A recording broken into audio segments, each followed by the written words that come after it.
Yeah, well, a tsunami is formed by the seafloor moving vertically due to a large earthquake. You need a very energetic earthquake to really make a significant change in the sea level, and we've certainly seen that today with magnitude 8.8 is a very intense earthquake.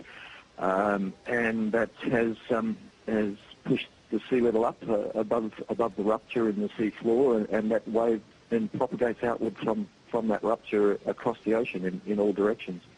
When you're seeing the pictures that we're seeing on the screen now, the force of the water, can you just give us an indication of just how strong that force of water coming in on land is? Nothing can stand up to it.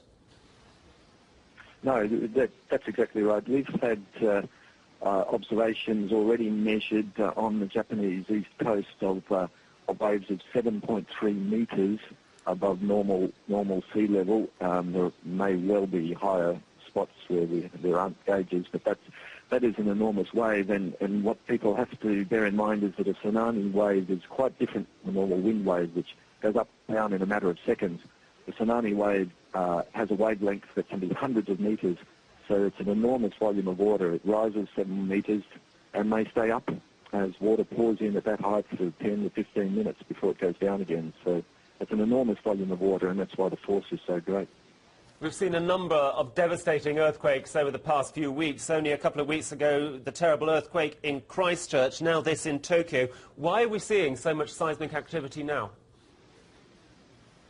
I don't know that anybody could answer that. Unfortunately, we don't know how to forecast when earthquakes are going to happen. This is all around the Ring of Fire, which has existed around the Pacific for a very long time.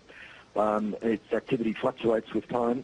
I'm not a seismologist, but I don't think anybody is really capable of predicting when these peaks in activity are going to happen.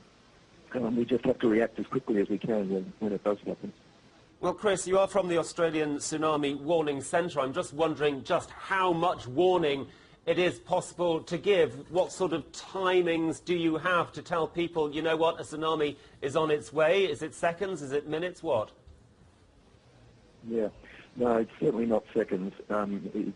It's a sad fact that it does take some minutes for the earthquake signal to travel through the Earth's crust to reach the seismographs and for that information about the magnitude of an earthquake to be assessed. And that's usually around 5 to 10 minutes is what's needed to do that accurately.